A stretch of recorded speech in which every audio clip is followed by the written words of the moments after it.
Jesse's Thrill. Hello and welcome to Honda Sports Night. I'm Eamon McAnaney. Michelle Margaux and John Jastremski will join the show in just a bit. But right now, Britt Ghiroli is with us to discuss the Winker walk-off. And Britt, Winker called this the top moment in his career. What does this mean for him and the Mets? I'm glad he just didn't say his life, because he does have kids. I know that for a fact. But I think when you look at something like this, even he's a guy who really is energetic and enthusiastic and can bring that energy to the Mets. I mean, you saw him. He spiked his helmet at first base before he had even completed his home run trot. So he's a guy who the Mets obviously got because they feel like he can help their team on the field. I think off the field is where he can make a lot of contributions. You know, he is and was a beloved national. He was a guy a lot of the younger players looked up to. And I think having these kinds of moments for a guy who hasn't been on the team very long can galvanize him, can give him that confidence to come up in big spots. Similar to what we saw from Alvarez a few nights ago, you're now seeing it from Winker. These are the guys the Mets are not relying on, which makes it even better that these have been the heroes for them. And of course, it's always interesting how full circle sports and baseball becomes. It was that energy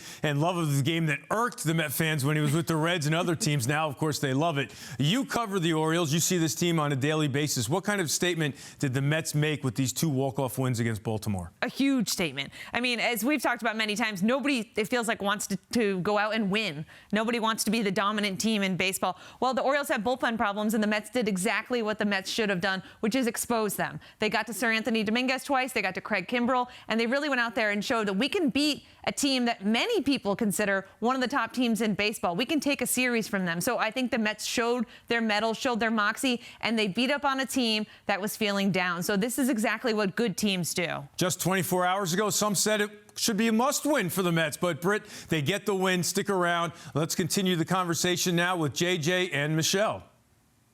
Eamon, thanks so much. That is two dramatic walk-off home runs for the Mets as they take 2 of 3 from the Orioles. And Francisco Alvarez had an epic reaction to his on Monday. Winker the same on Wednesday. So, JJ, who walked it off better, Alvarez or Winker? Well, Michelle, those are two pretty outrageous walk-offs and two pretty outrageous walk-off celebrations. But I'm going to go with walk-off number 1 here. I know Jesse Winker posterizing the dugout, but come on, man. 3-0 count. Look at Alvarez sticking his finger saying, this is my team, this is my city. Listen, Winker loved the energy, loved the enthusiasm. Great to see him finally come through with his first home run. But I'm going with the first one here. But the more important narrative and conversation is, Michelle, we're talking about 2 monstrous walk-off home runs when the Mets desperately needed it as a baseball team. Both individual players needed it as well. And as much as I am a fan of Jesse Winker, I have to go with Francisco Alvarez.